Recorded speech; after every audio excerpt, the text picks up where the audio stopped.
Yo, it's Tuesday. You know what that means? Well, it's two things. First of all, today is a very special day. Today is the day that I was born, 36 years ago.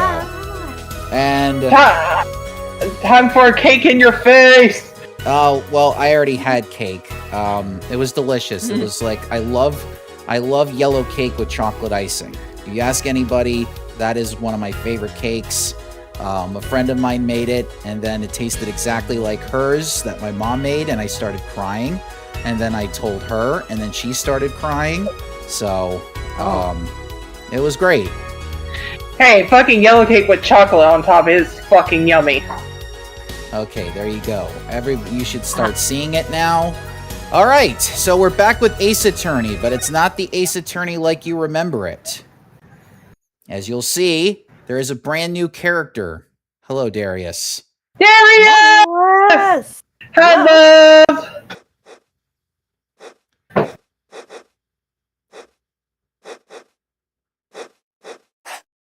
soon as I got in here, I was telling Julia, okay, come over here and bend over. Time for spankings. He's like, wow, you're loud.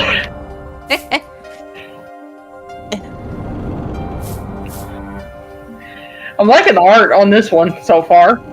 Yeah. Showdown time.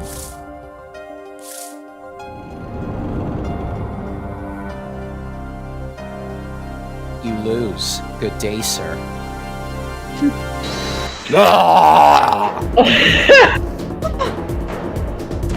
Hey!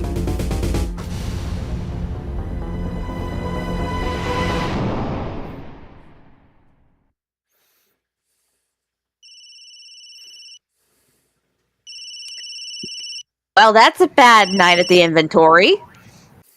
What we learned, never play blackjack with fucking Willy Wonka. Dead.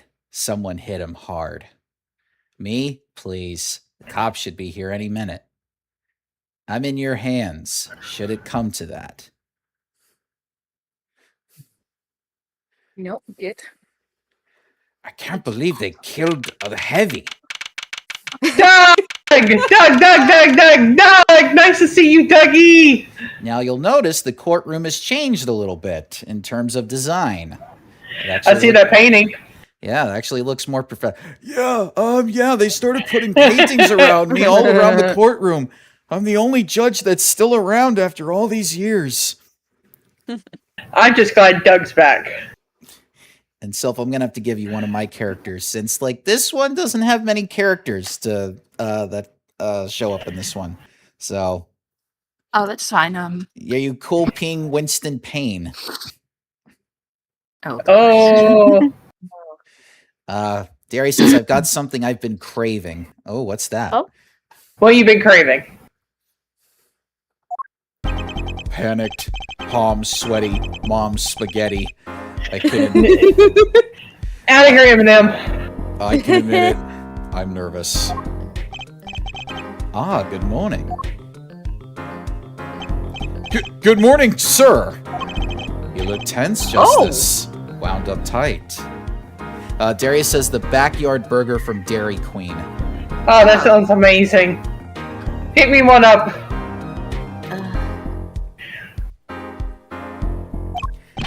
Wound up, sir? No, I'm loose. I'm fine. That screeching noise. Is that your voice? I suppose it's to be expected. Your first trial and it's a homicide. I guess justice doesn't start small, eh? I'm fine. I got up at 5 a.m. to do my Chords of Steel voice workout. I'm fine. Ah, that explains it. I did detect a certain rasping quality to your screech. I overdid it again. The motherfucker's been up all night smoking cigarettes. As you know, your client today is a good friend of mine. I wouldn't want to let him down, if you get my drift. Drift gotten, sir. I'm all over that drift. As it happens, I dined with him the night of the murder. We can't let this case fall through. Yes, I'm fine, sir. One more thing. Don't say you're fine quite so much. People might take you the wrong way. I'll be preparing our case. You might want to introduce yourself to the client. My name is Apollo Justice. If it isn't clear already, I'm a new attorney. And today is my first trial. Not that I'm worried or anything. The defendant has been accused of murder. My boss wants to help him out, of course, and so do I. I mean, there's no way he did it, not him. No way. Love the beanie. Whoa. Good, morning. He looks like he has no thoughts in his brain. This is Larry's brother. Morning. It's all up to you today. First trial, nervous. Meeting him, cardiac arrest. Cardiac arrest. I think I'm supposed to say something. Help! So, you're... Fine. I'm fine. Phoenix was more confident than this guy. God damn! Damn it. Mr. Fine, is it? I did remember you having an odd name. Well, we're off to a great start. Are you sure you're okay? I mean, with me? Mr. Gavin is a top-notch defense attorney, and he's your friend, so why... You'll see. You can do it. Be confident. I'm really sorry this happened to you. I mean, it's time, shall we? Yes, sir. Don't fear the Reaper. Okay, I need to focus. First trial, here comes justice. So who's the prosecutor today? Well, Winston Payne. He's the prosecutor in all the first cases of every Phoenix game. I'm guessing I'm still the judge. Yes, Judge is still here after all these years. Fuck you, Phoenix! And he hasn't aged a bit. What's my weed? The court now is in session. Oh my god, not him! Not him. Am I still filling it for him, or? Yeah. Okay. The prosecution is ready, Your Honor. The defense is, fine. I mean ready, Your Honor. Mind going blank. Don't panic. Oh, too late! This is so bad. Your name was Mr. Justice? And this is your first trial. Yes, Your Honor. But I'm fine. Really. Are you quite sure? Your voice sounds a bit strained.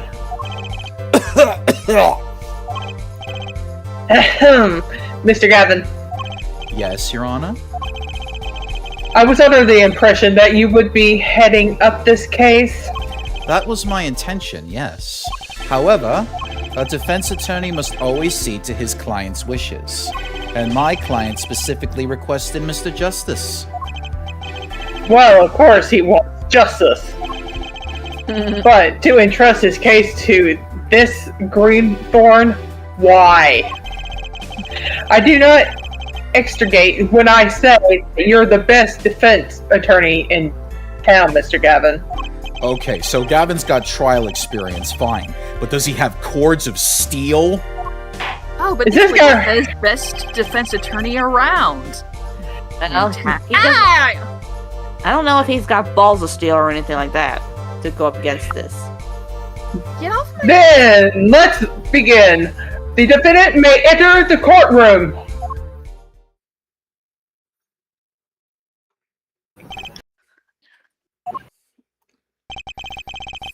This is truly an unfortunate turn of events. Where the fuck's Jim Carrey? I'm sorry we had to meet again under these circumstances. Hello. The question is, which fucking guy from Unfortunate Circumstances was the best? Jim Carrey or Neil Patrick Harris? I'm gonna give it to Harris. He actually did a better job with the character. It was a lot And more... I would say Neil Patrick Harris because he actually went through with the whole fucking series instead of just one part of it. Yeah. Yeah, that's the thing with Jim Carrey in the past. He would only do one movie and would never do sequels until Sonic. And he was like, oh, I got to keep playing this Eggman character. He's really good. Yeah, and then Sonic happened. Mhm. Yeah. Yeah, he found his one true role that was right for him. Wait, he did fucking Ace Ventura too. Remember that. True. Long time no see, Mr. Right? Oh, shit. Let's put the past behind us, shall we? These days, I'm merely Phoenix Wright, piano player. Oh, no! Whoa. No! Mr. Phoenix, no! Mr. Wright, how could this have happened? I won't speak of it further than if the prosecution would be so kind to explain the charges, Mr. Payne. You think I saw you enter this firm a fresh attorney, and now I'll see you leave in chains. I don't know why I did that voice. Question, was this after the fucking girlfriend or before? Wait, his actor? Before his ex-girlfriend in college framed him. Yeah, Dahlia. Yeah, this takes place after. Okie dokie. Wait, So- yeah. So one of the cases that made him want to become an attorney. Yeah. Yeah, this is after. This game takes place 7 years after the third game that we played. Okie dokie. Ah, Winston Payne. Subtle as ever, I see. Not him. The crime occurred at the Borscht Bull Club, a Russian restaurant. The defense, huh? Phoenix Wright, took the victim, a customer, and he hit him, wham, on the head, smack, killed him cold. God, what the fuck Phoenix do? Murder everybody's puppies to make them want to frame him? God damn! A customer at the restaurant, you say? And the defendant, you say he was... The pianist for the club, it seems. Phoenix Wright, a pianist. This is the weapon that took the victim's life, a bottle of grape juice. Wine. Oh, come on. Wine. Grape juice is apparently your defendant's drink of choice. Red wine. The court accepts the deadly bottle as evidence. Listen, this game has murder, but we can't have our characters consume alcohol in the American translation. Remember, this is still around the time where that fucking jelly donut, that race cake was a jelly donut. Bruh. This game came out in 2007, so this was around the time also when Part 3 of JoJo couldn't have Jotaro smoking cigarettes without censoring it. But murder, yeah, we can show that. Shows the priorities then. Mm-hmm. Ooh, there's a deadly bottle of wine added to the court record. Something to note, Justice. All evidence is filed in the court record. Make a practice of checking it frequently. The court record? Right, I've heard of that. You use some random controller that is in an alternate universe to look at the evidence so far. I'm confident in your ability to handle this. Right, just use whatever controller I have handy to me. Sounds like it's time for some hands-on action. So the victim was a customer at this restaurant. But just who was this? Shady Smith fellow. We believe he was a traveler, Your Honor. A traveler? Alright, I'm gonna stop doing high pitch. According to his passport, he had been out of the country for a number of years. He had only returned to this country recently, though his place of residence is unclear. And he had some sort of connection with the defendant? That, too, is unclear at present, Your Honor.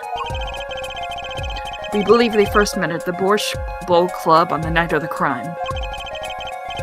If they had only just met, then why murder? Perhaps the victim slighted the defendant's piano playing.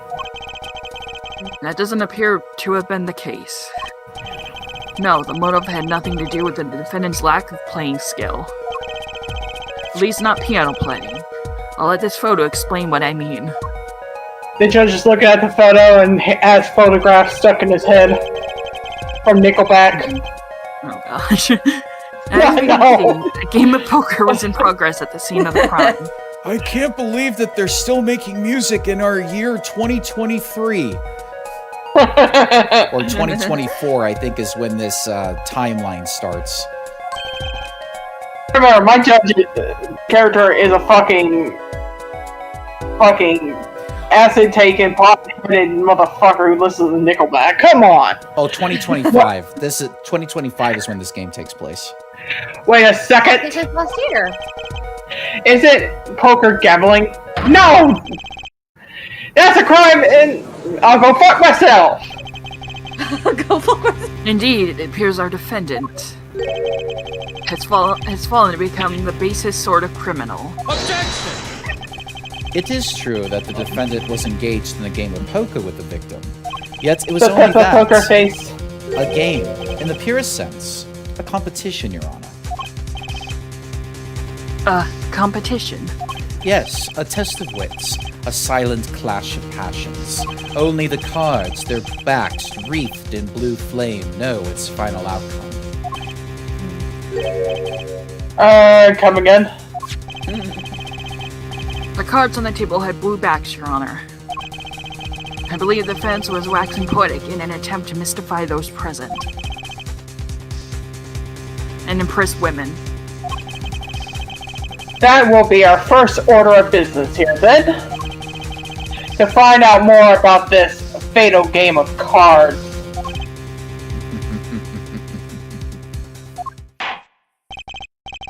Very well, defendant. You will testify to the court about the poker competition held that night of the crime. My pleasure. This is it. My first trial. Here goes nothing.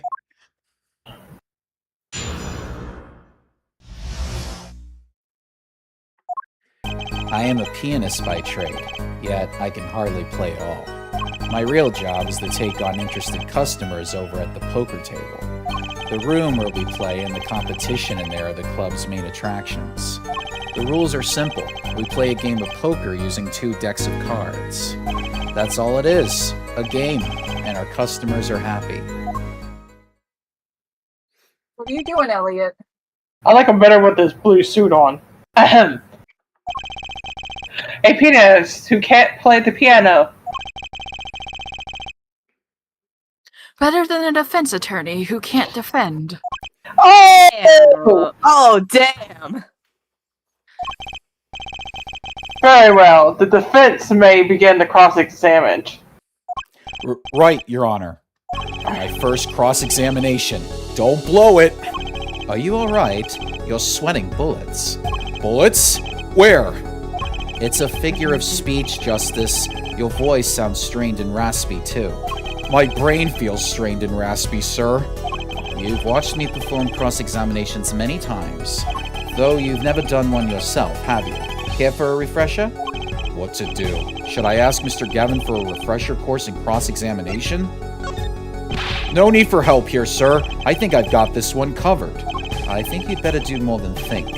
You know it, or you do not. I'm fine! The cords of steel are ready for battle! My weapons, press and present.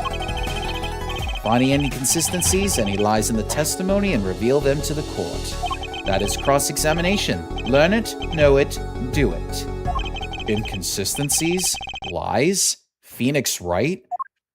As if Phoenix Wright would never lie, and it's up to me to prove it.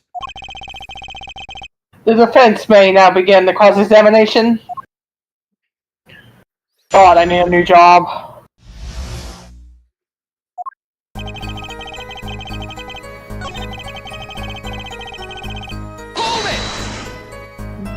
They pay you just to play poker? That would seem to be the case. I am a professional after all. Do I detect pride in that statement. It's just hard for an honest, hardworking member of society like me to imagine. Yes. Your imagination was always a bit limited, Winston. Oh! What? I've played poker for 7 years in that little room. And I've never lost once. What? You see why the customers come now? Defeat the undefeated poker champion. It's quite a draw. That is, I'm quite a draw. Wait, you've never lost once? Not even one time? As I said, I'm a professional. He's played poker for 7 years and not lost once? Is that even possible?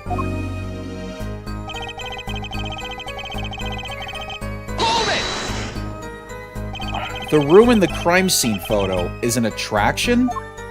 It has quite a history, actually. The Borscht Bowl Club used to be a gathering spot for black market types back in the day. But black market?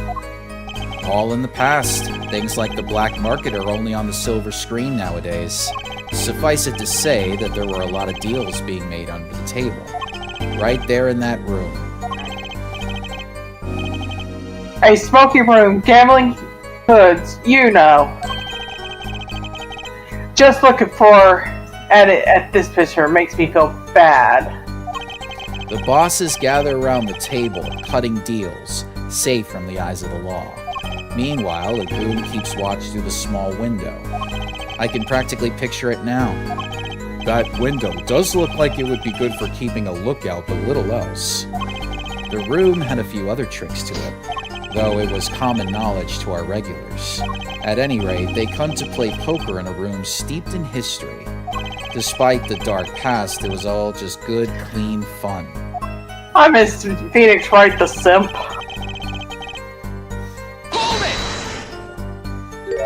2 decks of cards? A simple measure to prevent cheating.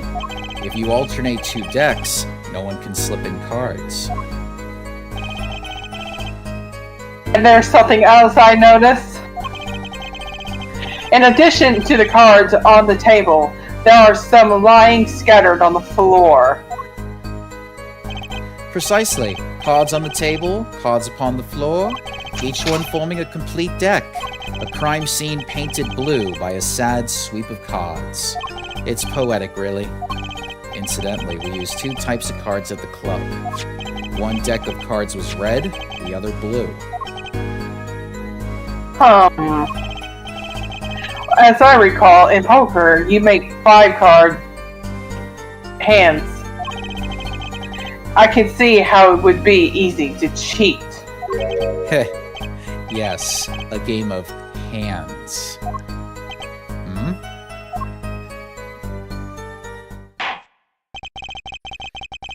This competition you're talking about. I believe the court understands the nature of the game significantly. That's right. It was a simple game after all. Are you sure? Huh? People are not murdered over simple games, Mr. Justice.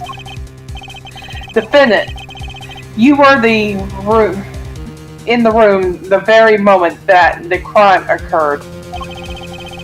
And yet, you claim no connection to the crime. Damn, the judge is smarter this time around. Jeez! Now that's strange. That's strange. I was testifying about the competition that night. Asking me about the crime at this point is against the rules, Your Honor. Of course, I expected to hear a cry of objection from the defense. I completely let that one slip by. Don't despair yet, Justice. Sir? Right, there's something I'd like made clear. Namely, your connection to the case at hand. And I'd like to hear it from you. Sure, why not? Very well, the defendant will amend his testimony. Just one little press, and I've got myself a whole new testimony. I plead silence regarding the murder, but I will say I never touched the murder weapon. Objection! Yes, so this game has achievements. Oh. So you say you didn't touch the murder weapon, this grape juice bottle? Right? So I said. Something the matter, Mr. Justice.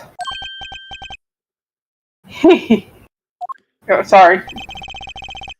Too bad our new defense attorney never learned how to play dumb. What's this, Mr. Payne? I examined the bottle in question, you see.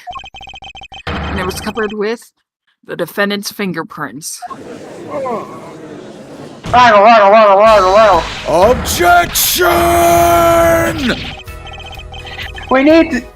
No need to shout, Mr. Justice. I can hear you just fine. Excess yelling can damage the judge's ears and our case. But what about my cords of steel? Anyway, what's so strange about fingerprints on a bottle in a restaurant? Well, that's true. The prints are... Oh, they wouldn't prove a thing if they were normal fingerprints. Huh? Well, the fingerprints on the murder weapon were upside down. Upside down? What does that mean? It means he was holding the bottle inverted, and there can be only one reason for that.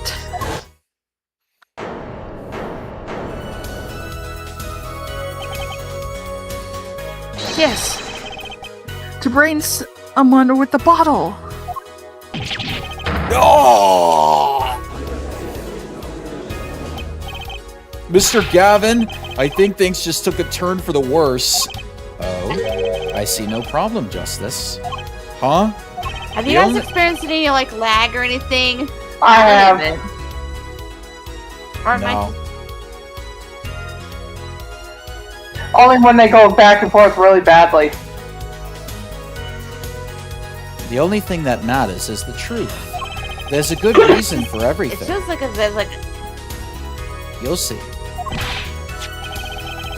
Defendant, can you explain the fingerprints on this bottle to the court?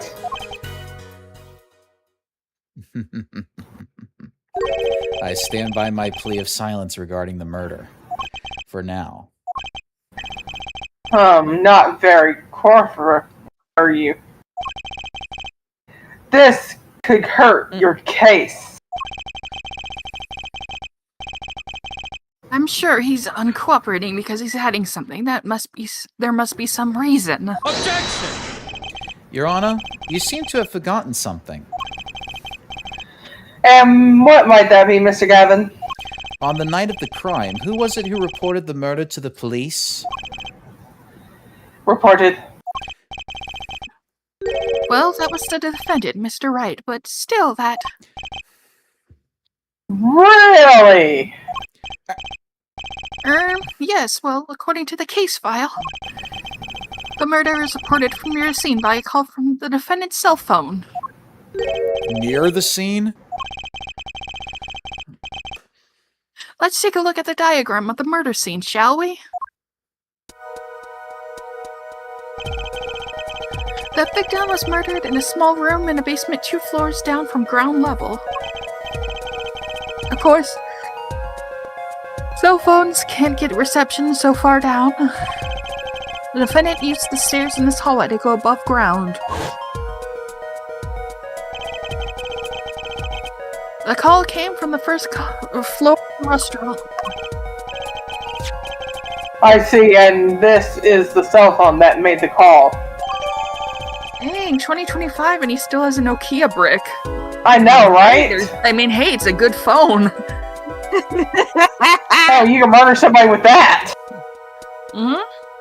Yeah, I mean, good for a weapon too, dude. I was about to say, I was like, oh my god, can you imagine if they just used like text messaging to get inside his brain and just make it explode? That's one way to murder them.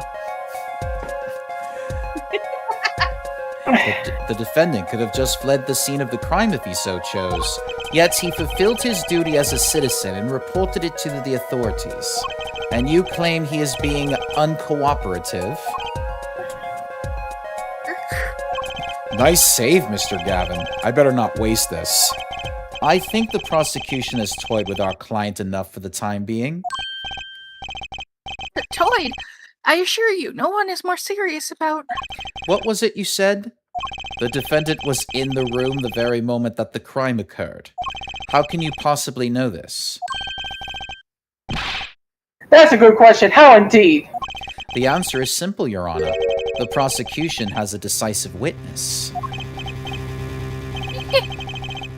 You're as good as they say. So someone else was in the room the night of the crime. That must mean they witnessed the crime. Everything up till now has been a warm-up, Justice. Are you ready? Very well, the prosecution may call its first witness to the stand. All right, Mooney, this is you. Don't fuck it up, Mooney. Okay. Oh, God. The witness will state her name and profession. Hold on, just a moment. Where's the witness? Oh, she's cute. I surmise that she has been frightened by the defense's demonic-looking horns. Oh my god. So I used a little hair gel. Relax, people. Have no fear. If there's any horns point on your direction, this court will cut them off. Holy shit, Judge. Damn. You are sure? I swear on my gavel. Please come out. Isn't violence against hair a crime, Your Honor?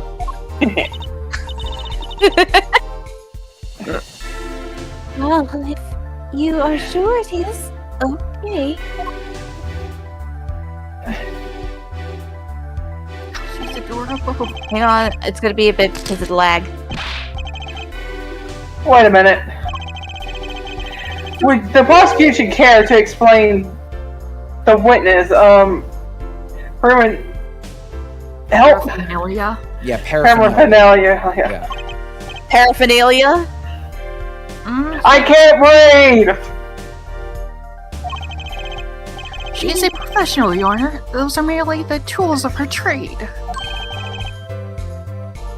And that would be? Oh, my name is Olga Orly.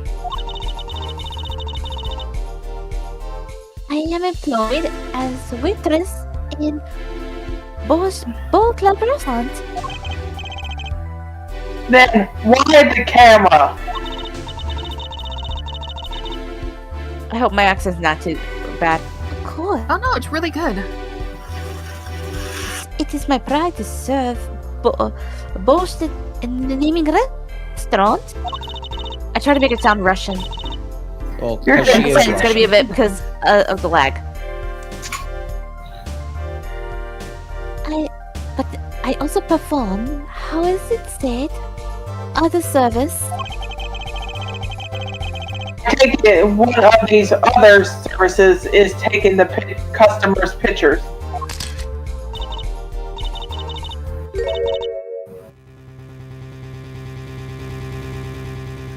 Ah. Excuse me. Again, hang on, because of the lag.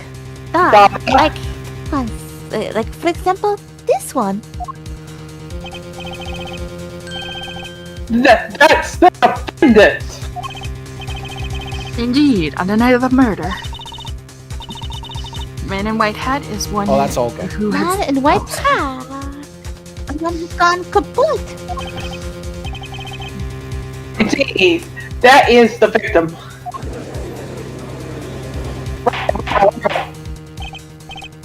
Order! Order!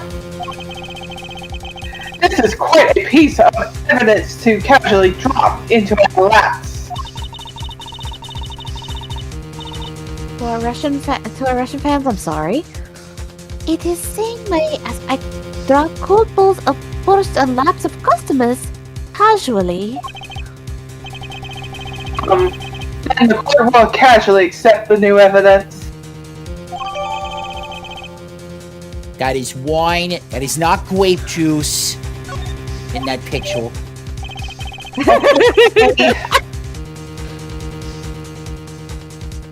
Now, witness, where were you at the time of the murder? I was in the room. The hideout, we call it. Excuse me, the hideout?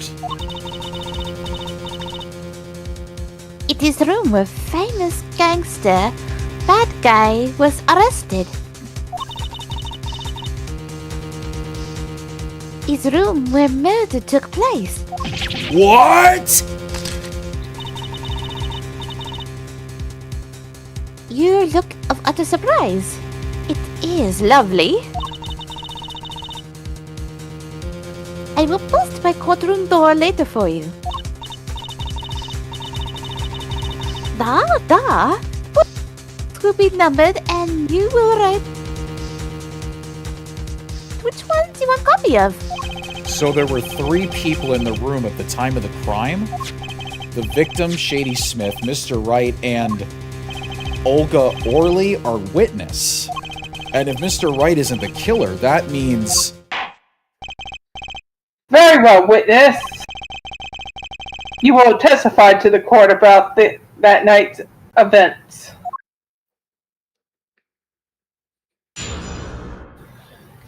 Like I said, I'm disclaiming for my Russian, Ukrainian, Belarusian. I'm so sorry. Really My good. accent sucks. What? It's better than mine. It sounded more a little more German than Russian. It sounded a little more German than Russian. But that night, customer asked me to deal cards for game. It was called players played with hats. On that, victim played whole time with his unlocked at his neck. Then last hand is done, but something terrible has happened. And flew at the victim and is strangling him to death.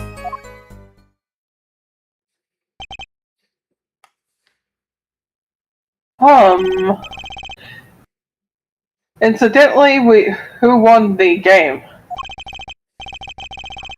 Isn't it obvious? The victim, the winner was the victim, Mr. Smith. The victim was the winner. The winner was the victim. The victim was the winner. It works either way. That's ridiculous. Because Mr. Wright can't lose. Oh! Justice, maybe you can come up with a more legitimate objection, you simp. But he hasn't lost in 7 years. Give me, kid, it happens. I didn't lose a case my first 7 years as prosecutor either. Incidentally, I have some evidence here. What the fuck is up with that hair? These are the poker chips as they lay the very moment of the crime. The hand and chips on this side belong to the defendant, Mr. Wright. And those on the first side belong to the victim, Mr. Smith. Chips, you say? Duh, I mean, yes, imagine that poker's war. Your hand is your army, and the chips are the spoils. Wow, I've never had poker explained as war before. Yeah, me neither. No. Head courtroom number 3. I think he means poker face. Looking at this picture, it doesn't seem most of the chips are on the victim's side of the table. Oh, if only Strong Dad will heal. The defense may cross-examine the witness. God damn it, Joey.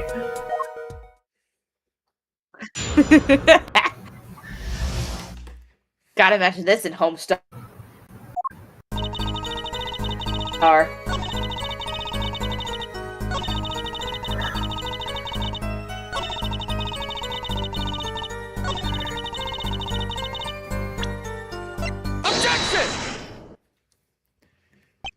Oh, really? Strangled, you say? That's odd.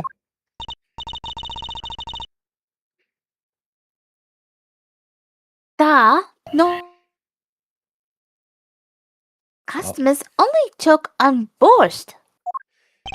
No, I mean this report shows that the victim Huh? died of a blow to the head. Miss Orley, really now? Did you witness the crime?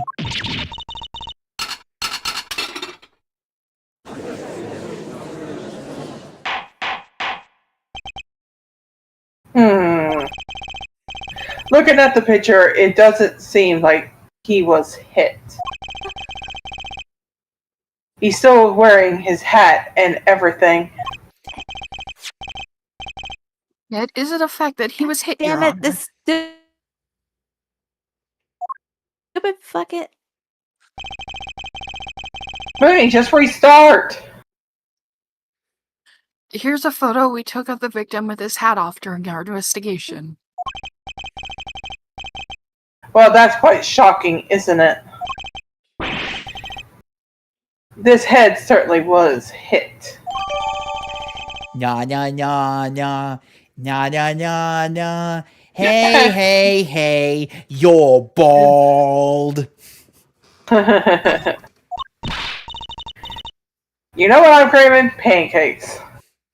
Hang on. Oh. Hopefully with maple syrup, and not that blue sauce that they call blueberry syrup. No, it's more like Mrs. Butterworth, but instead of buying the slave-looking fucking bottle, I just went ahead and bought, like, the big jug of maple syrup. Then you didn't get Aunt Jemima then. Oh, yeah, Aunt Jemima, then. Yeah, it's Aunt Jemima.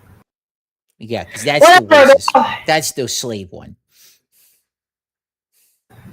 No, Mrs. Butterworth is the slave one. Oh, they're both. Yeah, but one actually changed her fucking name, the other didn't. Yeah, it's true. I got Mrs. Butterworth, the slave one. Oof. But like I said, I didn't buy the slave bottle. I actually bought like the bigger jug, the one that with the handle on it. So I wouldn't have to get that slave Oh. bottle. Gotcha. Mm-hmm.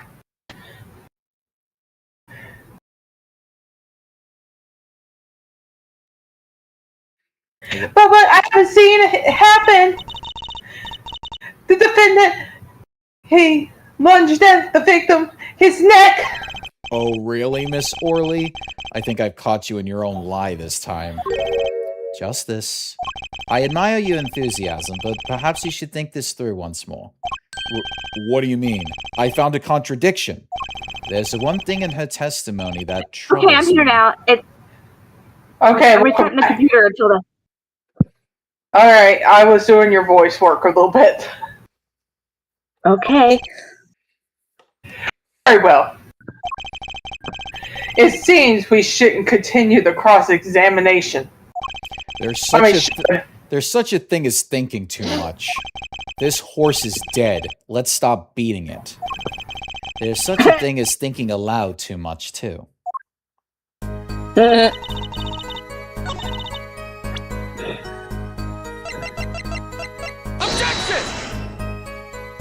Oh, wrong statement. Fuck. I'm not sure I follow you. I got hasty and put it on the wrong one. Go back! There we go. That's the one.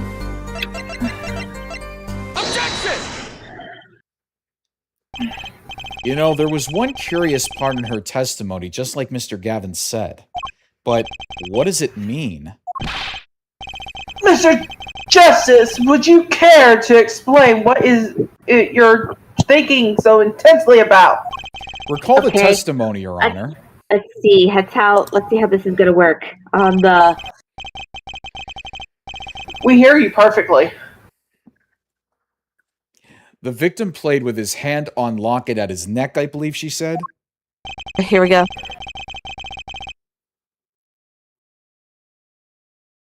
I hope you aren't about to raise an objection to the witness's grammar.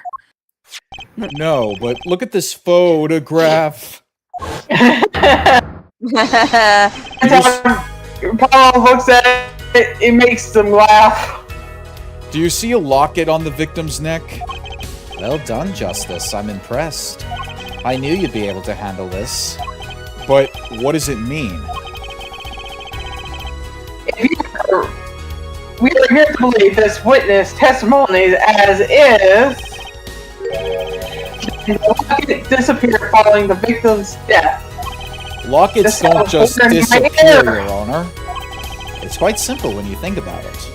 If the locket is gone, someone must have taken it off, no? Taken it off? Wait, you don't mean the defendant wasn't strangling the victim at all? He was taking off his locket. Wouldn't that explain it? Ah!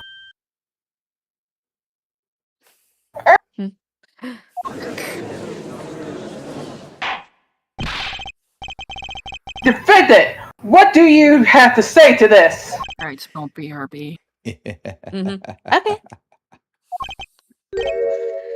Say, Yes? I just noticed this, but you have something hanging around your neck, don't you? Oh, you mean this? Yes, it's a locket with a photograph inside. A photo of my daughter. Come again? Come again? Mr. Wright, you have a daughter. We confirmed it at the... Oh. Go ahead. We confirmed it at the time of the arrest. The picture in the locket is indeed Mr. Wright's daughter. So Mr. Wright has a locket too? Why don't I buy that this is just a coincidence? Okay, this must have been his kid, because we never heard of his daughter till now.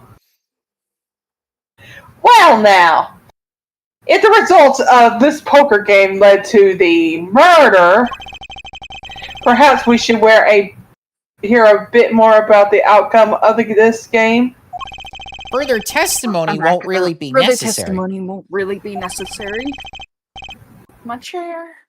It's clear the defendant lost badly. Miss Orley, you will testify to the court about the gameplay between the victim and the defendant.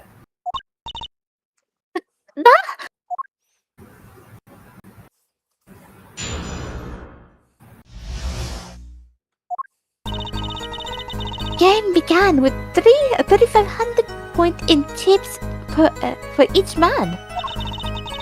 House chips come in two sizes, small and large. The one who was winning, it was victim.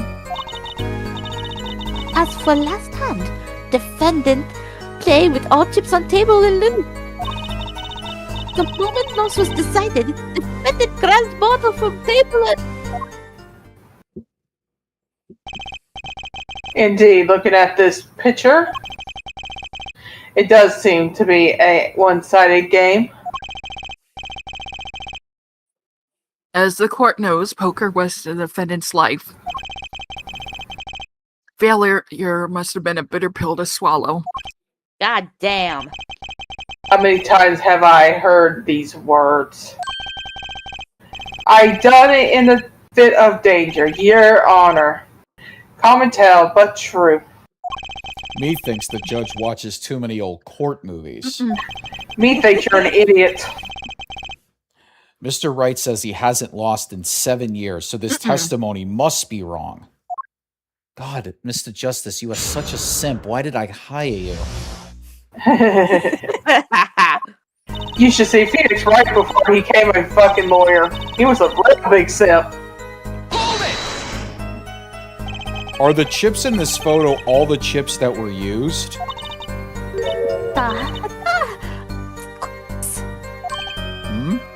Something's fishy with these chips. Should I press harder? And they're not the UK kind either. Maybe you can explain a bit about these chips? What is there to be played? I can't wait to do the chip man again. Poker chips are poker chips. They're not fish and chips, not a chip off the old block, not a motorcycle cop ride. Thanks. Now that I've pressed her, I better ask something. What are these chips worth? Are they in dollars or rubles even? Yeah. As I have been saying before, it was game, not gambling. Hard, perhaps, for capitalists to understand. 2 pence a chip, 100 points a chip, and 1,000 points chip. It is not money, da. Justice? Sir, don't you find her comments interesting? In more ways than one, sir. I'd have it added to a testimony myself. Does the defense want the witness to add to her testimony? Yes, I do think this deserves further scrutiny. Add it to the testimony. I wish I knew where I was going with this. Very well, witness, if you would be so kind. Your Honor?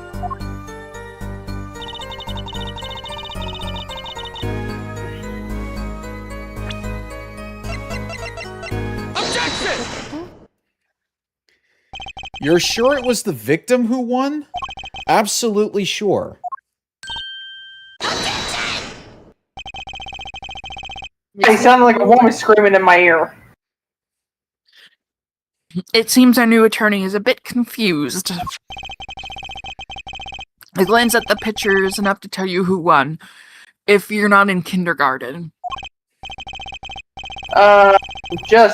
For safety stakes, could you explain the problem to the court? Of course, Your Honor. In this photo, I see small chips and I see large chips. Tell me, which were worth 1,000 points? Why, the big ones, of course, duh. Oh, I thought so too. But then the totals don't add up. The totals? Let's review what the witness told us. Each man started with 3,500 points in chips, and the combined total value of the chips was 7,000 points. Yes. If my calculations are correct, let's see. 3 plus 1 carries the 5. They are, Your Honor. Now, look at this photo that allegedly shows all the chips. If the big chips are worth 1,000 points, and the small chips are worth 100, and you add them up... How much is it? Do it yourself! You aren't in kindergarten, are you? 10,600 points. The chips don't add up. This clearly contradicts the witness's testimony. But why? How could this be? Exactly. Justice. Now that you know the what, you must determine the why. Right. There's only one possible way to explain this contradiction. Each man began the game with 3,500 points. If all the chips are indeed shown in this photograph, then there can be only one answer. Well, what is it? The value of the chips was the other way around. What? Want to know what I think? The small chips were worth 1,000 points, not the big ones. Madness! Utter madness! This is poker! Show me that photograph of the chips again. There are 6 small chips and 10 large chips.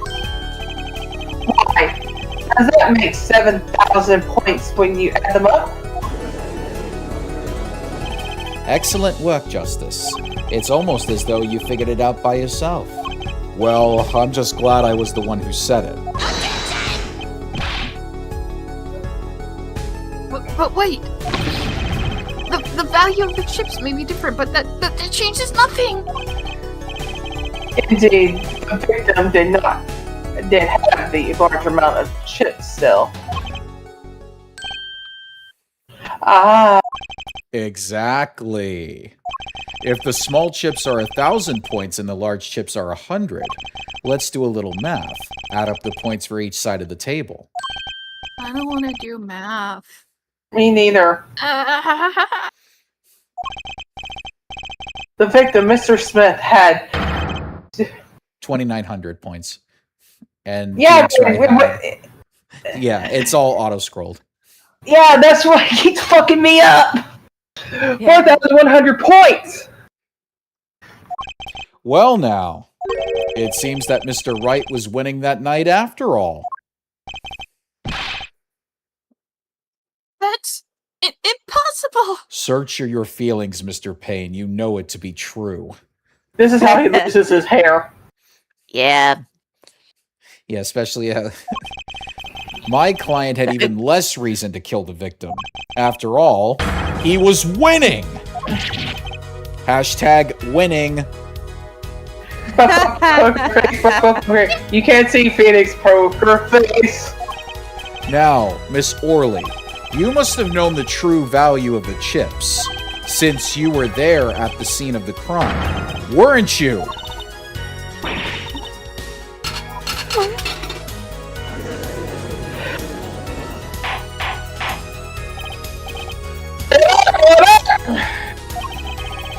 The defendant has lost his motive, and Mr. Wright supposed defeat never happened.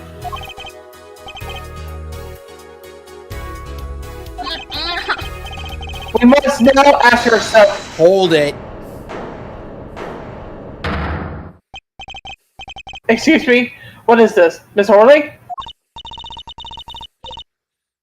I don't want to be saying this, but please, here. See what, Miss Orley? What do we see? In the last hand, there was cheat. The cheat. A cheat? You don't mean...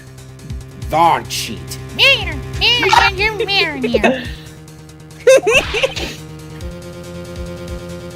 a trick? Whoop that trick! No, the cheat. Do you mean a scam? They're all the same thing. It was cheated last hand. That is why game ends with chips as they are. Great. Just great. First we have lying, now cheating. Well, this case certainly has taken a turn for the interesting. What else will you please testify to the court? Tell us about this cheating in the final hand. Cheater, fucking Cheater! I'm a cheater! Cheater! No, it's quite alright. You can cheat. No, I'm cheating! Cheat that way! Phony, you big fat phony! Oh, SpongeBob, why? Mrs. Puff, I think I cheated. My leg! SpongeBob and Homestar crossover. That's it, we need some SpongeBob fucking clips. Yes. We get Nickelodeon would kick our ass in the copyright department. We can use some in private. That motherfucker. And both men had a full house. Everywhere you look, everywhere there's a heart. I had a woe down too. Sued us on those more very fucking Each card in deck legit. from ace to king. If you look at both men's hands, cheat is more obvious. The next moment, game becomes argument. The defendant's trick was exposed. He took a bottle in his hand. Oh, Mr. Smith. Miss Orley, why did you not tell the court about this from the very beginning? I thought I smelled a cover-up here. Well, folks, it's time to throw back the covers. A full house is a very high-scoring hand. Please, don't sing the song! Oh God. Not easy to make. in my experience. That alone is enough to suspect less than scrupulous tactics. Mr. Gavin, what's a full house? Lawyers these days, you don't know your poker. Neither does he. I can't say this bodes well for your career. Case or career. What is this? Some kind of secret court poker ring? Yes. It's the look at the inventory, bitch. Tonight's stakes will be $10,000. Justice, you know the terms one pair, two pair, and three of a kind, yes? Yeah, no problem. 2 cards with the same number makes a pair, and 3 makes a three of a kind. Good. Now picture a hand with 1 pair and 1 three of a kind. That's a full house. That doesn't sound very easy to make, does it? You can see each player's hand in this photo. Wow, they both have full houses. You forget there's an easy way to make a full house and go undefeated for 7 years. You cheat. Ahem. The defense may cross-examine the witness. If he did cheat in the last hand, that still leaves one important question. Mr. Wright lost that hand. Who's ever heard of a professional con man losing when they cheat? Bandit Keith from Yu-Gi-Oh! That's the biggest example I can think of. He cheated twice and still lost the duel. He's a pathetic man. Very. Oh, I was gonna make a joke with the Yondir Simulator guy. Cheated into the game and still lost. Mhm.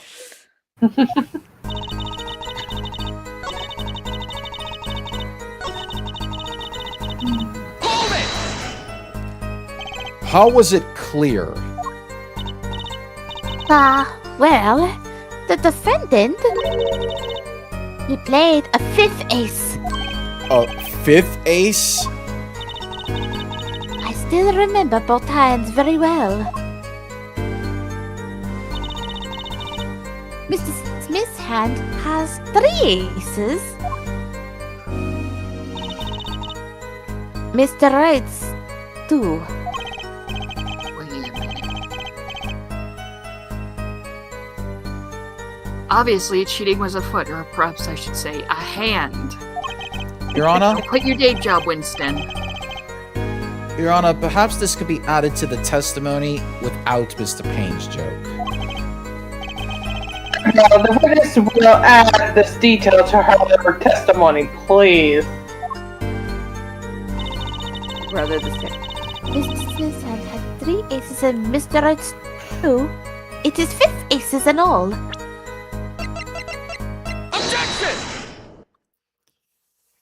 It appears the witness is mistaken. Mistaken? Name is... my Look. name? This piece of evidence clearly contradicts what you said in your testimony. That the photo of the chips, is it not? Justice, perhaps you ought to explain your point in a way that the judge can comprehend. In other words, Please. use your finger to point out your point. Yes, please point out the contradiction in this photo. Particular point.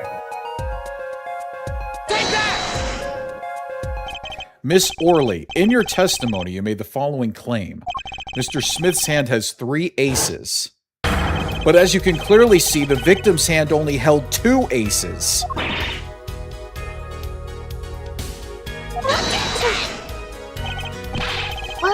Well, maybe the witness was seriously confused. Perhaps it was the defendant's hand that held the 3rd ace. Question. Take another look at the evidence.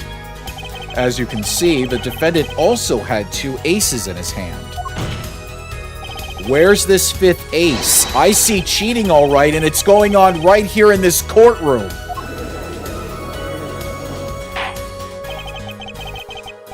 Two aces in each player's hand. Does that make for Ace's total proof of cheating. Wait, please! It is the... I have seen the 5th ace! That was cheating, I swear to you! That's odd. She must be lying, yet she's the most sincere I've seen her all day. You're right to trust your instincts. Mr. Gavin, who knows what lies in store for us in the trial ahead? Your Honor, if I may, I have a suggestion. You might be... What might that be, Mr. Gavin? If you don't mind, perhaps we might examine the actual cards.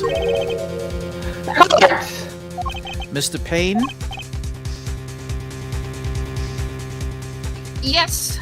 The players' hands that night were set aside as evidence, were they not? The defense would like to request that the cards be shown to the court. Very well, the prosecution will submit this evidence. Which will you examine? The victim cards or the defendant's cards? If these cards don't prove cheating was going on, nothing will. Now, which of these hands is more suspicious? It was the victim's hand that changed over the course of the witness's testimony. The defense requests time to examine Mr. Smith's cards. Very well, Mr. Payne, if you would. Very well. Well, time's a-wasting. Get to it, Justice. Yes, sir. When examining evidence, be sure to view it from all sides and angles. Try using the right control stick to turn it around each way, and then use some other buttons to zoom in and out. That should give you a better perspective on the case. Okay, let's do this. Now, the whole reason this is all being done is because back in the day, this game came out on the DS, so this would be what you would see on the bottom screen, and you would have to use the stylus to turn everything around. What? It's f***ing blue! Your Honor, look at this. One of the victim's cards, the back is a different color.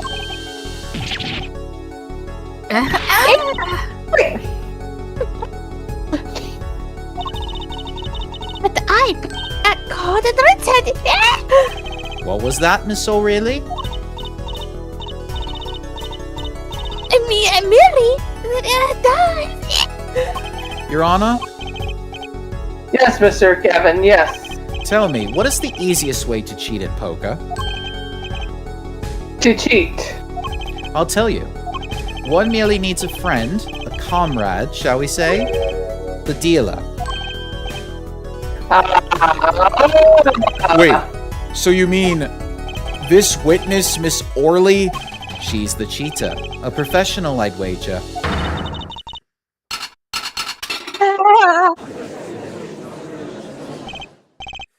Order! Focus, Justice. Time to take advantage of her. I mean, of her mistake. Wow. Damn. Dude.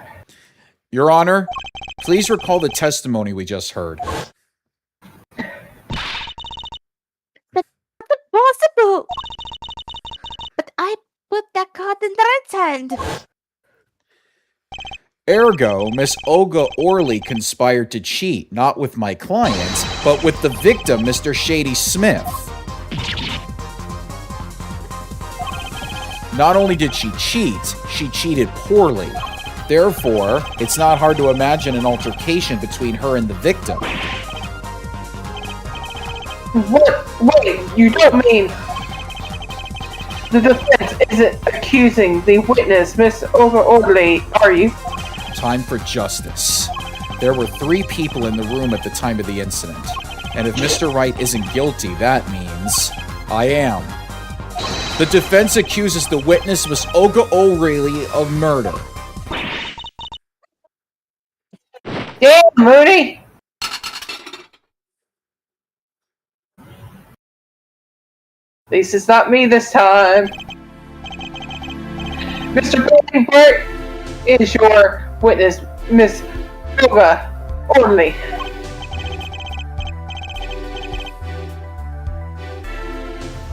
It appears she has lost her consciousness, Your Honor. Mr. Justice, Your Honor. you see, you presented a new possibility to the court. One suggesting a connection between the witness and the victim, Mr. Smith. And that means... The court cannot pronounce a verdict for the defendant at this time. What? I did it! I held out! I see no point in prolonging the trial this day. The prosecution will need to make further inquiries. Objection! Oh, not you. Mr. fuck. Wright? You can't end the trial here, Your Honor. Not yet. What nonsense is the defendant spewing now? Think. One of the cards had a different colored back. Don't you wonder what it means? What are you, Mr. Wright?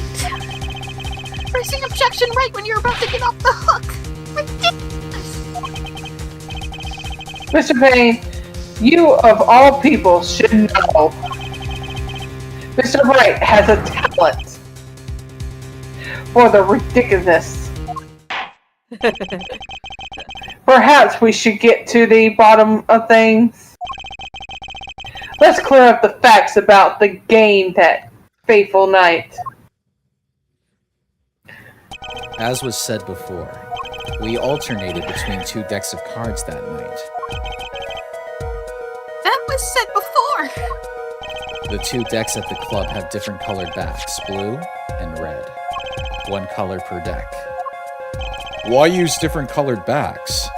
If we use the same color, the 2 decks might get mixed. You used different colors and they still got mixed up. We used the red deck for the last game. I see, but that's all. For some reason, I had this impression that you were using the blue cards. Yeah, me too. I'm sure someone said something about blue cards. However, in the end, 1 card of the wrong color got into the mix. Which means there was cheating. Yes, a card slipped into the deck would seem to indicate cheating. Yet, this card raises 2 serious questions. Apollo? Yes? Let's consider the first question, shall we? Think. In the last game, when was the card swapped? When? There are 3 broad possibilities here. It could have been swapped before the murder, during the murder, Bad. or after the murder.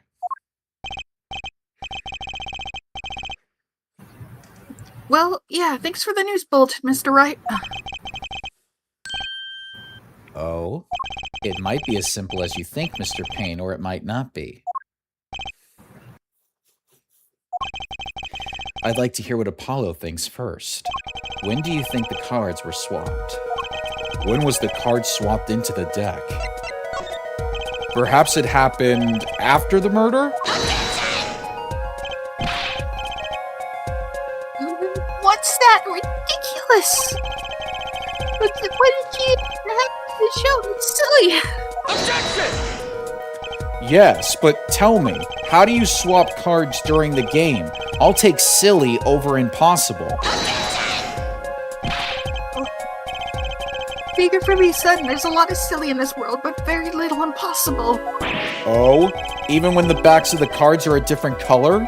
If you pulled that during the game, you'd be caught in no time. Quite true. That would mean that the blue card in question was swapped after the hands were shown, after the murder. Okay, this is going past even straight on to crazy. I ask again. What's the point of cheating after the game's over?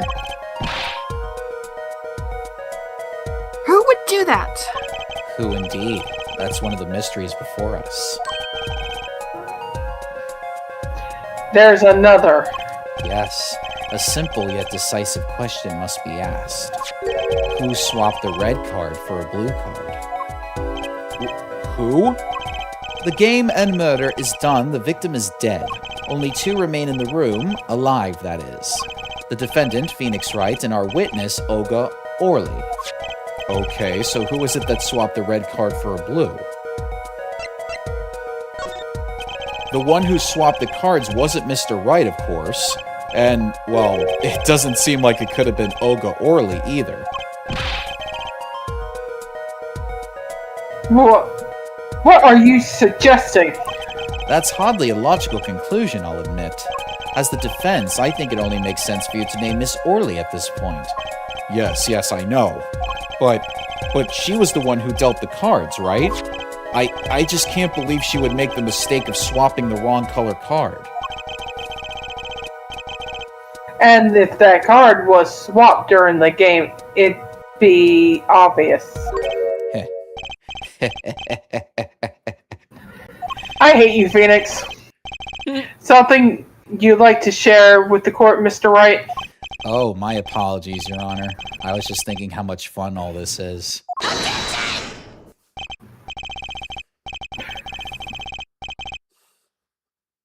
Sorry, fun? How about confusing? I have no idea what the defense is claiming, Your Honor. If the one who swapped the card wasn't a defendant and it wasn't Miss Orley, then who was it? Yeah, well, that is the question, isn't it? Precisely. Huh? I believe we're about to see this case take a new direction. It makes you think how much is this in fucking Phoenix's head, and we're just all made-up characters to feed his scenario and his ego. A new direction. We'll find that indeed after the murder. Someone swapped one of the cards in the victim's hand, and that someone made 2 critical mistakes. I'm sure you're going to tell us that the first was swapping the wrong color card, because the one who did the swap didn't know 2 colors of cards were being used. The other mistake was the number on the card. Right. The person replaced the 5th ace with a king. I'm sure whoever swapped it wasn't expecting there to be a 5th ace after all. All they knew was that the game had been won with a full house. So they picked up a king from the table and swapped it in. But there's one problem. According to our case report, this person doesn't exist. True, not until now. But you have to admit the possibility of a 4th person. Though it's more than a possibility. There was someone else there that night at the scene of the crime.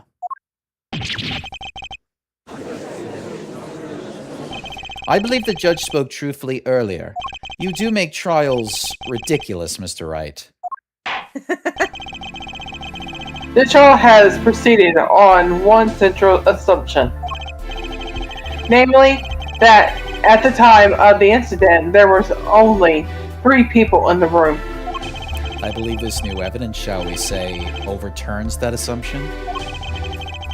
The problem is that you chose to conceal this information from the court. I suppose that is a problem, yes. Court is adjourned for a brief recess. God damn it, this guy. Mr. Gavin, I'll see you in my chambers during this recess. Bring the drugs. Certainly, Your Honor. What do you want? Crack? Weed? Cocaine? I got it all. Bring the acid. Okay. Do you want to smoke crack rock with Christoph Gavin? Just give me that goddamn acid. Very well. This trial will resume in 20 minutes. Oh, My head hurts. That's going to be one weird acid trip to 20 minutes. I'm seeing Ellis in my refrigerator. Maybe I'm crazy. Nay. Probably. I believe. That was quite unexpected, Mr. Wright. To suddenly claim there was another person at the scene of the crime like that? I must ask, is it the truth? Well, now, I think you would know the answer to that. Ah, being mysterious, are we? Sadly, I have no time for mysteries. I'd only ask that you leave the defending to your defense in the future. Otherwise, I cannot guarantee the outcome. I I see you haven't mellowed out one bit, Kristoff. Justice. Yes, sir. The judge has summoned me to his chambers, so carry on without me. Enjoy that crack rock. You did well, Apollo. Can I ask you something? Sure. That locket you wear, is that really yours, Mr. Wright? Ah, you're wondering about the victim's disappearing locket? Here, you can take a look at it. That's a picture of my daughter in there.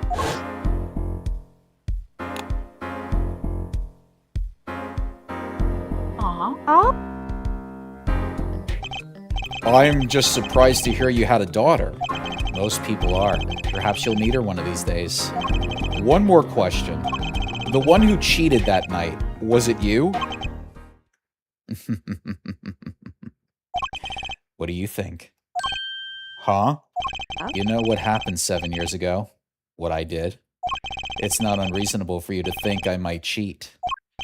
I never, honest, but it is odd that he managed to go undefeated for 7 whole years. Want to know something? There's only one game where you can be dealt bad cards all night and still win. Poker.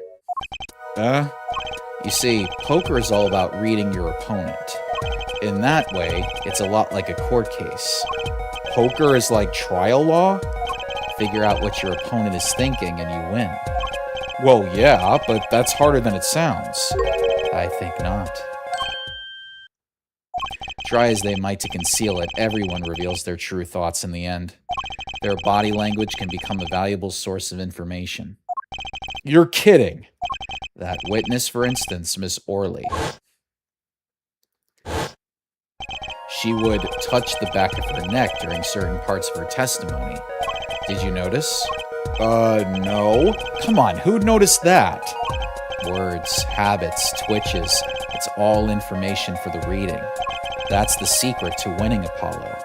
Someone taught me, and now I pass the secret on to you. But I'm not worthy. I mean, there's no way I'll pick up on these signals. No. Bip. You can do it. Huh? You just don't know it yet. What's he talking about? But you will, soon. Ah, almost forgot. One more thing. About this case, you should know I haven't told the truth to anyone yet. What? What? I knew it. I have my reasons, of course. All shall be revealed. And Apollo, I need you to be there defending me. Why couldn't you be this cunning as a lawyer? I need your power. My, power? I had no idea my cords of steel were that special. It's time. The real trial begins now. Do your best. I hate this. Well, I hate him now. Alright, we still got time. God damn it. Well, we did about an hour and a half, so, I mean, we'll go for 2 hours.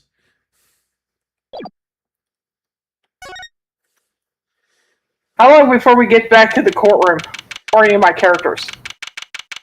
Oh, you mean right now? You want to be the one Yeah. that tortures you?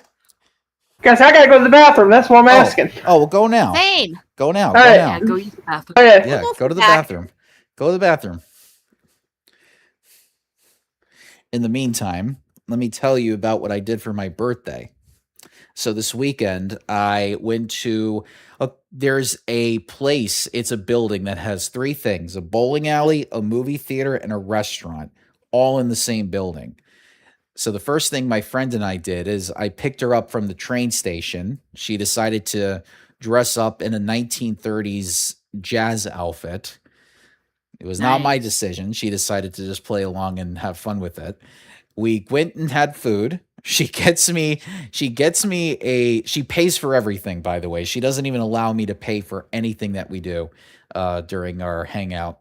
And she gets me this dessert, and they forgot to put the candle on there. So we're both halfway done eating it, and the waiter comes over and says, "Oh, hey, sorry, I forgot to put the candle in there." He puts the candle in the middle of the dessert that's already half eaten, full of chocolate and cookies, and then he lights it up, and then we're like, "Ooh, should I blow it out?" And he's like, and she's like, "Yeah, just blow it out."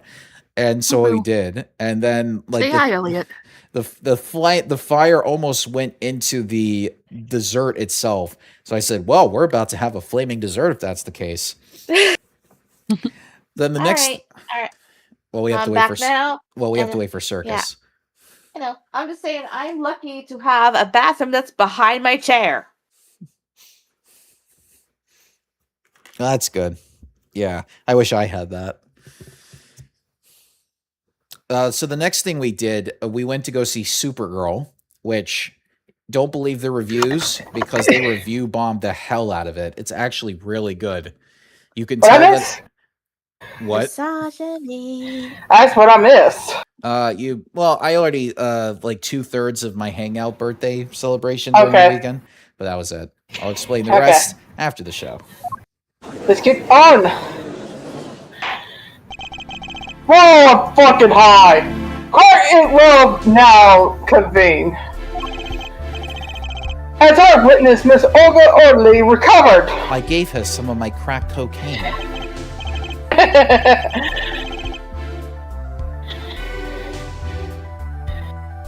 Oh, sorry, hold on.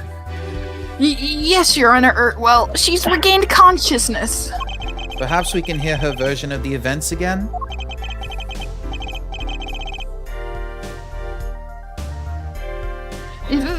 Thank you, see, she's quite fatigued. You're looking for a bit fatigued yourself, Mr. Payne. Sadly, fatigue is insufficient grounds for refusing to testify or prosecute. The defense would like to request that Miss Orley take the stand. Very well, the witness will take the stand. Perhaps you can repeat your name and profession? Or perhaps you'd rather admit that you're a poor liar and a poor loser. She has no poker face. Not. Oh shit! Name's Olga Orley. That's the truth. I'm a pro dealer. People call me Olga Quick Figures Orley.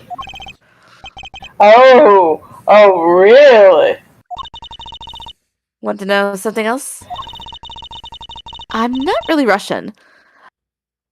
His name sounds like oh really. There, that's the truth. I hope you're satisfied.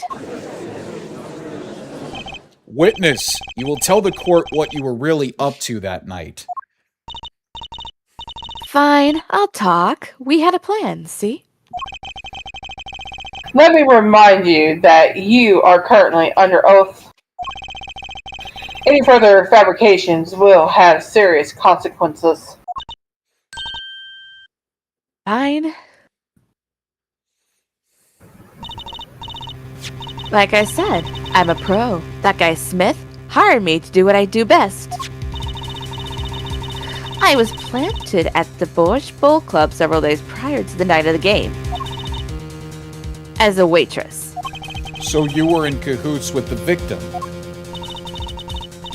Not that he needed my help. Smith is a well-known poker player in some circles. But winning wasn't the main purpose of the game. It was about destroying a legend, the unbeatable Phoenix Wright. The plan was simple, elegant, really. You see, we set up a trap of sorts. I was to plant a card in Wright's pocket beforehand, and then deal 5 aces during one of the games. When their hands were revealed, Smith could call him out and search Wright. Oh, Mr. Smith, at least give me dinner first. He would then pull out the planted card and the trap would snap shut. You swapped the cards! Exposed as a cheater and losing on top of it. It would have made a great double play. Just like that, the legend would be dashed to pieces. Indeed. Getting caught red-handed at cheating would cast doubt on all his prior wins.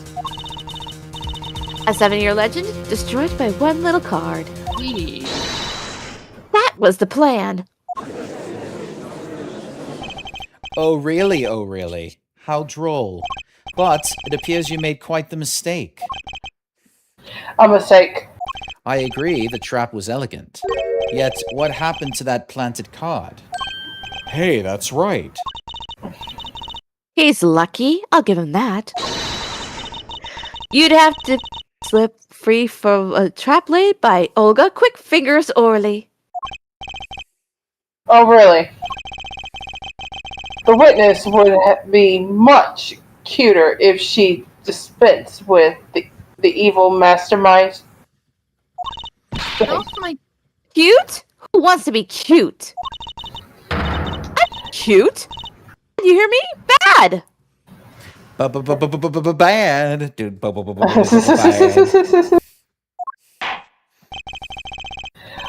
When you're through being bad, perhaps you could testify to the court. Tell us about this trap and how it was sprung.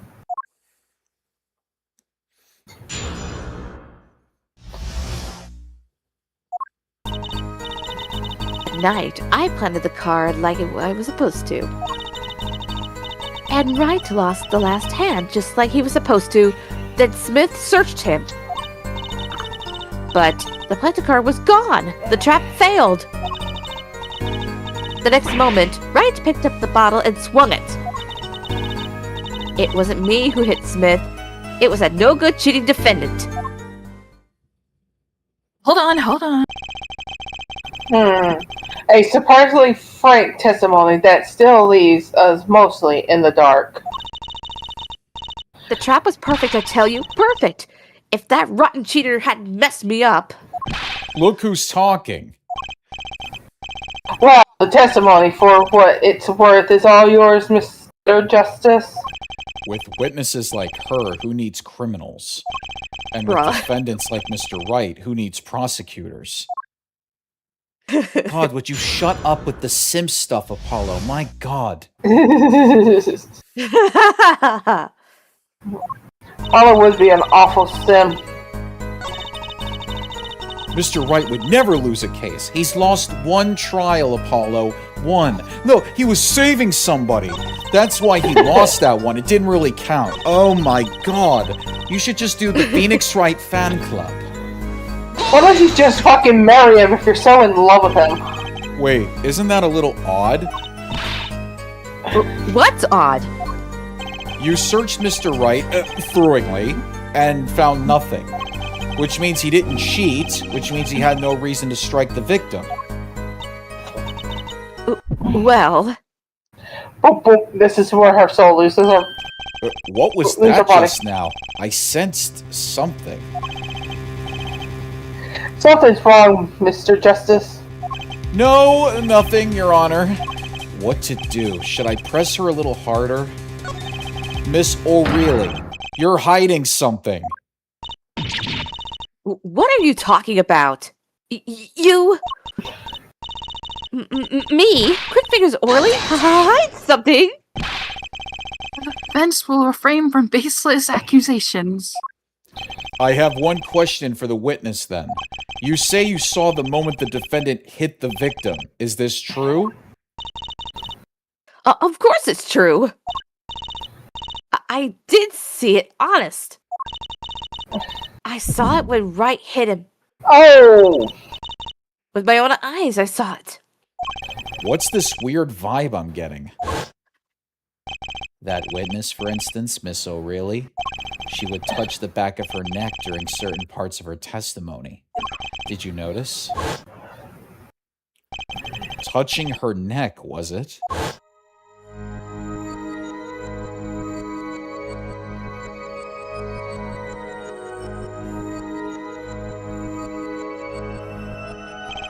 Whoa, what's going on? This sensation, it's coming into focus. There, that twitch, it's so clear. It's like I could perceive her habit like I couldn't before. Gotcha!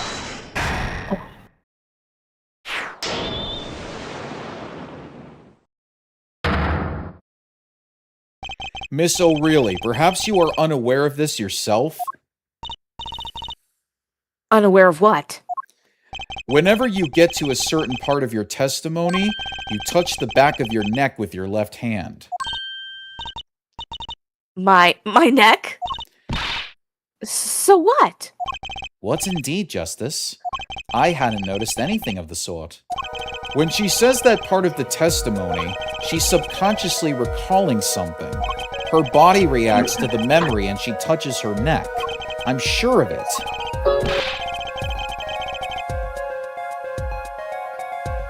A memory.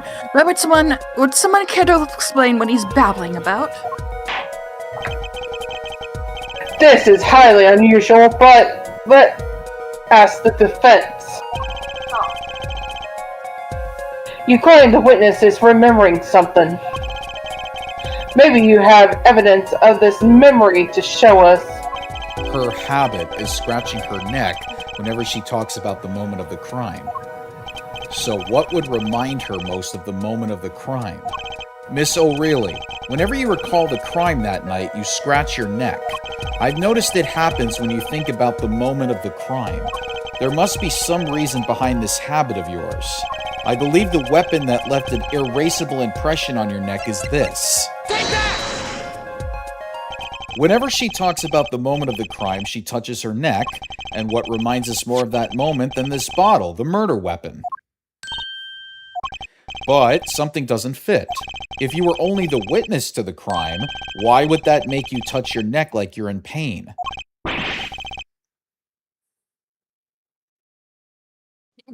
What's he talking about now?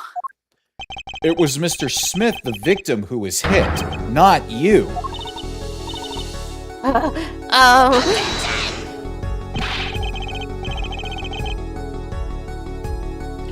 This is a cross-examination, not a cross-wild conjecture.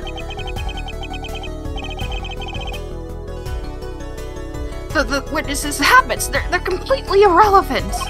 Justice, I'll admit, I'm a bit confused myself. This is certainly a unique cross-examination. I'll explain later. Just trust me. Now's our only chance to break her. Miss O'Reilly, please testify in detail about the moment of the crime. The very moment. Yet, I'm knowing nothing. We know you're not Russian. The witness will testify, please, now.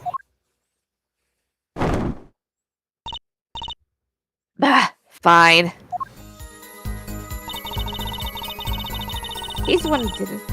I didn't let him out of my sight until the cops got there. Miss O'Reilly, we have a record here that clearly contradicts what you said.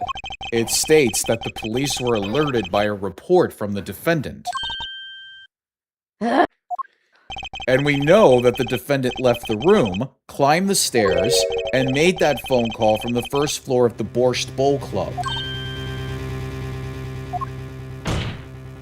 So, explain how you kept your eyes on the defendant when he left the room entirely.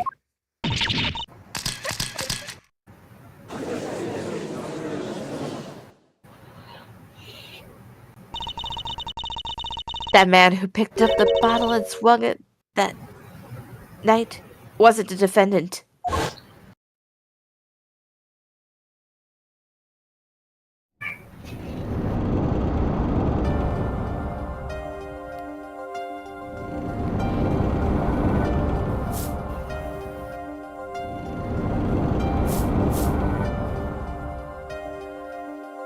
Showdown time. You dirty cheat! Check his pockets now! It's gone! The card's gone! You lose. Ah!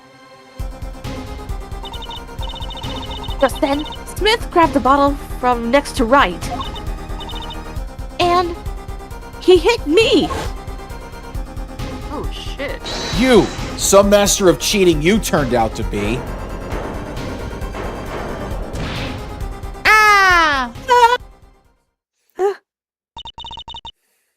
When I came to, the victim was already dead. Oh, that's the judge.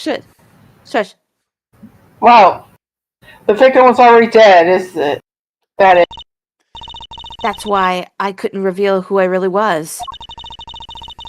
If it came out that I was in league with Smith, I'd be a suspect for sure.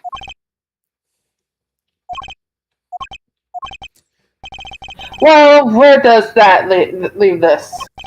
Leave us. Madness! This is madness! I'm dreaming! This is poker, and then I kick you down the hole. I get the reference. I saw the movie. Hester, get out of my way, babe. It must have been me who was hit with a bottle, and I'm imagining all of this. It appears our prosecution is at his wit's end, and frankly, I can't blame him. I am having a valid crash out, Your Honor. Mr. Gavin, what do you think about this turn of events? Mr. Gavin? Sir? He just left his body. I believe that as the defense in this case, we are compelled to call Miss O'Reilly a big fat liar. 40! What? 3 were in that room the night of the murder, the defendant, victim, and her. And she has a motive. A motive? Her plot foiled, the witness gone into an argument with her client, Mr. Smith. And the denouncement of that argument was murder. What? I'm no killer. It's a trap. It's trying to frame me. Oh no, here we go again. What tangled webs we weave when we practice to deceive. So tangled we catch ourselves in the process. Mr. Wright! Such a hasty conclusion. It's not like you, Christoph Gavin. What are you saying? Why not consider the other possibility? That there was another person in the room at the time of the murder. Right! Like Mr. Wright was saying before recess. A single card was swapped into the victim's hand after the murder. And the one who swapped the card didn't know 2 colors of cards were being used. A 4th person. This theory and your 4th person doesn't exist. Indeed. That's why... Get your fucking head out of my way! That's why I decided to bring this case to court. Here, where there's no escape and no chance for deception. The perfect place to catch the real criminal. The real criminal. And we're in luck. A clue to the real criminal's identity was kindly provided for us. And right at the beginning of the trial, no less. What? Apollo, perhaps you know what I'm talking about. Sorry. Remember what I said. The 4th person who swapped the cards made one critical error. He or she or they weren't considering the color on the backs of the cards. Right. But how could such an obvious mistake occur? The cards used for the last game were red. Yet, there is one person here in our court who thought those cards were blue. Yeah, I had that impression too, but why? Well, Apollo, think you can figure out who it was? It's not me, I swear! Who is this 4th person? Tell me, god damn it! Why do I always get put on the spot like this? I haven't slept in years! It's got generations of family! This guy's gone bald! He's got batshit nuts, dude. Let's hear what the defense has to say. Who was it? Who thought the cards used in the final game were blue? Take that! As I suspected. Your eyes and ears are as sharp as your hair. I was right? Christoph Gavin, you were the 4th person that night. What the fuck? But of course Mr. Gavin knows the color of the cards. How would he? As you can see, the photo of the crime scene is black and white. You can't tell which of the cards are blue, the ones on the floor or the table. But look! You can see the colors in this photo. Yes, but when he said the cards were blue, it was well before this evidence came to light. You scary, right? It is true that the defendant was engaged in a game of poker with the victim.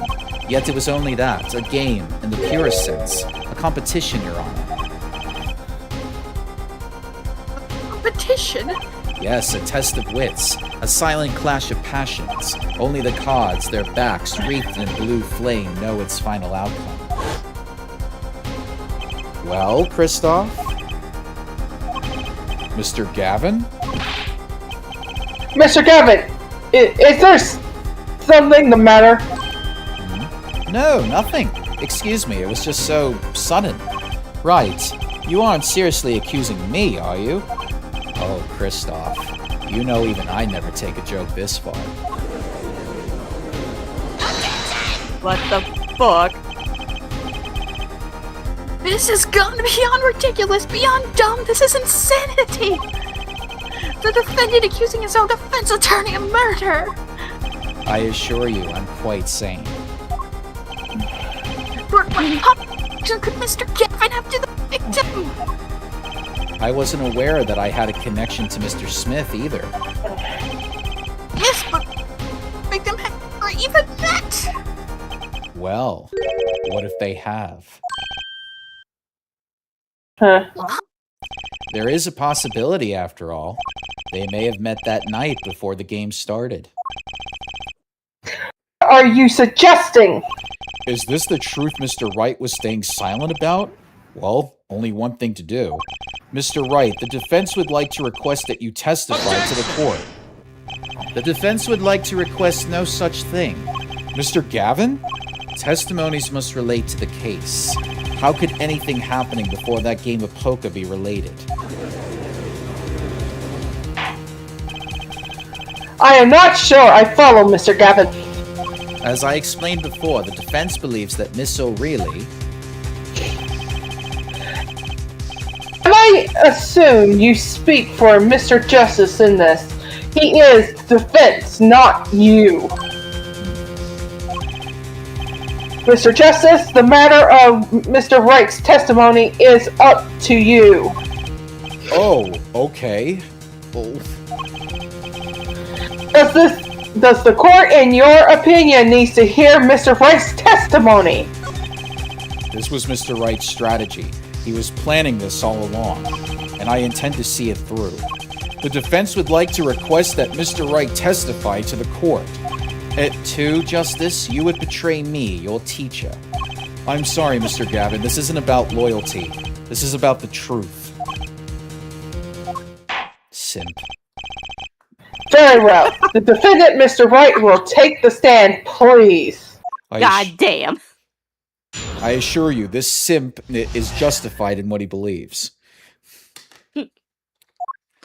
That evening, Kristoff and I had dinner.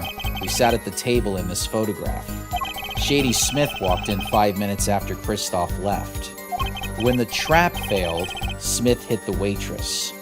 That girl was knocked out cold and Smith was uncontrollable. I left to call the police. When I returned, he was dead, blood streaming from a cut on his forehead. That's when I made another phone call to defense attorney Gavin. Mr. Gavin, you were at the Borussia Bow Club that night of the murder? I dine with him rather frequently.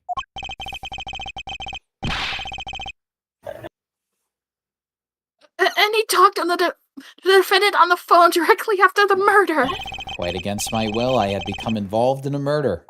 I thought I might be in need of a lawyer, so I called him. You were planning this all along, weren't you, Wright? Just because you wanted to drag me into your little murder trial?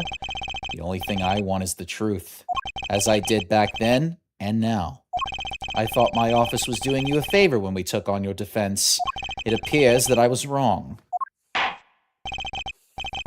Well, the defense may cross-examine the witness. Justice. Sir, he's lying, and you're going to expose him. Understood, sir. Mr. Gavin versus Mr. Wright? This can't end well. Why can't I have a normal trial? What are you dealing with this, dumbass? You can't have a normal trial, buddy. So suck it up, bucko.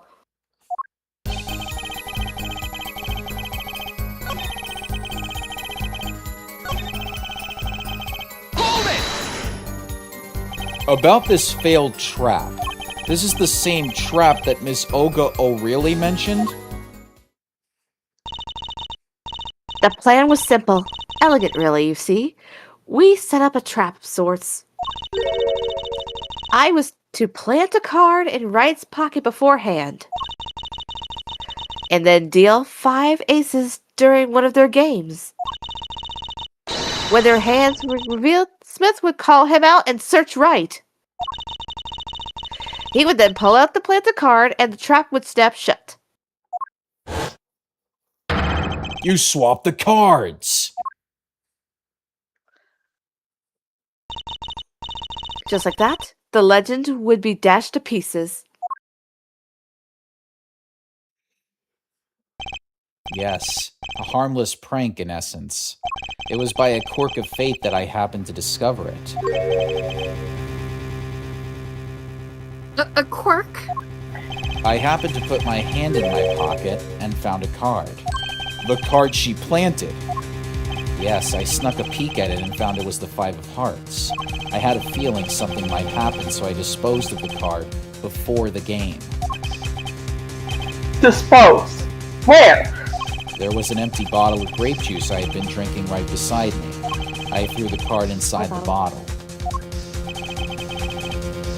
An empty bottle of grape juice? The murder weapon? Yes, I rolled it up and shoved it in. The colored glass makes it hard to see. A battle of wits between the deceiver and the would-be deceived. That sounds like a terrific drama. A card inside the murder weapon? That's strange. Did the police miss it in their investigation? Maybe I'll take a look. Mr. Wright, the poker head of courtroom number 3 approves of this battle of wits. Please revise your testimony with this new information. God, that was hard to say. I discovered the trap during the game and disposed of the card in the bottle. Objection!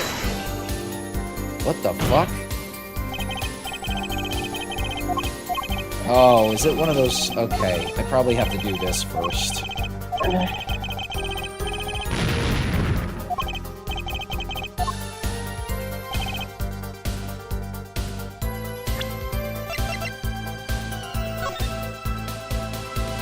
Yeah, they want me to examine it first. The bottle is completely empty.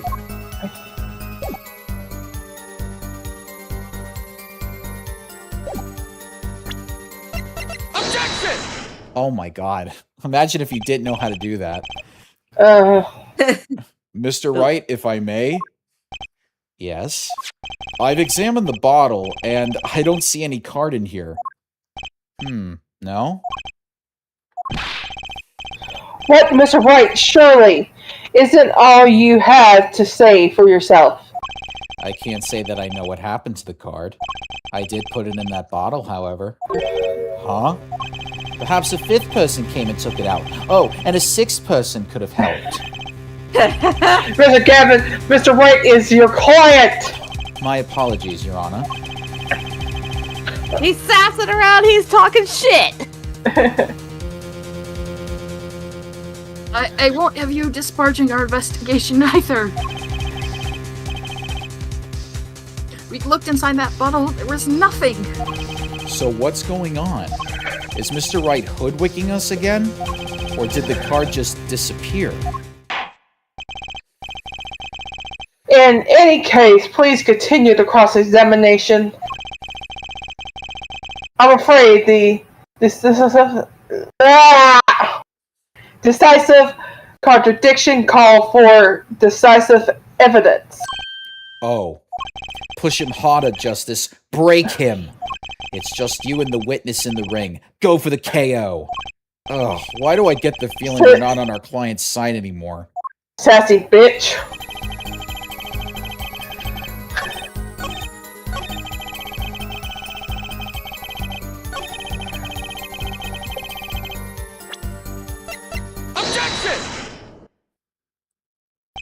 Mr. Wright, if I may. Yes? Take a look at this photograph of the crime scene. See the victim here? He's wearing a hat. I wouldn't think you could see blood on his forehead. Good point. Justice. Next time you point out an inconsistency, put a little more oomph into it. Bruh. You better work, Damn, he Justice. Darwin. Mr. Wright, can you explain this to the court? Mr. Justice, he is your bitch. You need to treat him like one. I forgot to mention something. I was the one who put that hat on his head. Huh?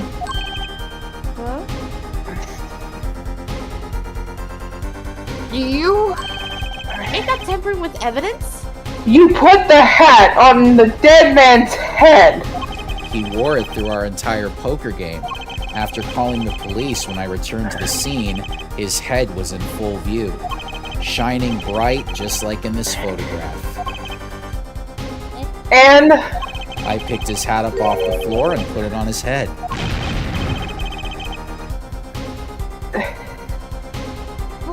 Why'd you do a thing like that? All I can say is I'm sorry, but that's the only thing I touched at the crime scene. So Miss O really didn't see it? It being the victim's, his head? I think not. She was out cold. I believe I was the only one who witnessed his head. Ah, here we go again. Mr. Gavin? Pardon. It just seems that our client is determined to lie his way through this case. Hey, he's still our client, isn't he? I believe that's enough of that. Mr. Gavin? This witness's quote-unquote testimony is more like a quote-unquote travesty. It's riddled with lies. I'm beginning to see how you came to lose your attorney's badge 7 years ago. Well. Ooh! You certainly have a unique way of treating your clients, Kristoff. I never knew. I believe it was you who threw the first stone? Mr. Wright, if you intend to ever tell the truth about this case, it's now or never. Don't be misled. I haven't told a single lie here. When I noticed the trap, I put the card in the bottle to dispose of it. And when I put the hat on the victim's head, let's just say I had a reason for doing that as well. A reason? That reason is right here. Your cell phone? That night, recall that I spoke with defense attorney Gavin after calling the police. Just in case, I recorded our conversation. What's this? Now that we're all here, I see no reason why I shouldn't play it back for the court. What the fuck? Kristoff, I seem to be in a bit of trouble. What's this? Game not going well? Something like that. That gentleman who challenged you, he turned out to be good? He turned out to be dead. Someone hit him. Hard. You mean someone cracked that flawless bone china pate? It wasn't you, was it? Me? Please. The cops should be here any minute. I'm in your hands. Should it come to that. Bone china plate. A kind of porcelain, very smooth and shiny, and not plate, but pate. I believe he was referring to a certain gentleman's balding forehead. Oh. The court appreciates the defendant's discretion in not indicating my forehead. Wait a second. Something's not right about that phone call. So after Mr. Gavin ate dinner with you, he left the Borscht Bowl Club? Most certainly. Then how did he know? When did he see this bone china pate? Oh, that's right. Yes, that was when I began to see my good friend in a different light. Troubled, I returned to the crime scene, and when I spotted Mr. Smith's head again, I realized exactly what was wrong. Well, Mr. Gavin, The stage has been set. Perhaps you would like to explain this to the court? Exactly how did you come by your privileged knowledge of the victim's head? So, this is your quote-unquote reason. The reason why you put the victim's hat back on. Your point, Mr. Gavin. It's come down to this, has it? Phoenix Wright. Order! I will have order, Mr. Payne! Yes, Your Honor. I believe this court has been left with no other choice. Are you prepared to hear defense attorney Gavin's testimony? Well, as the prosecutor, Well, Mr. Payne is going to have about a week to figure out this his decision because we're going to leave it there on him sweating profusely for the next 168 days. Fuck you, piece of green. Fuck you. go back home. There's a spider that took over my bed. I call her Bertha, and she doesn't let me sleep. I'm out of my room for a week now. It's gotten to the point where I say the wife is mad at me, but the wife is really the spider. Wow, your marriage really went down in the last 7 years since I've seen you, Winston. I had no idea. Damn! Oh my god. Oh my god. Oh, what the heck, right? You were invited to our divorce party. Oh, that's right. Oh, that's right. You had me actually playing piano that day. Hey, just so you know, I beat your wife in a game of poker, and yeah, that's probably why you did. That's probably why you didn't get half of everything because she betted all of your assets in the divorce.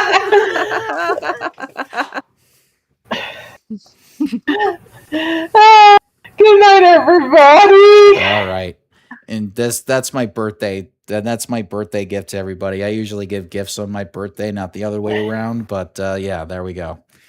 So we're gonna do all the algorithm stuff as usual, and we'll be back. Well, no, Sylph is gonna be on vacation, so we're gonna have to either not do a show Friday or just say fuck it.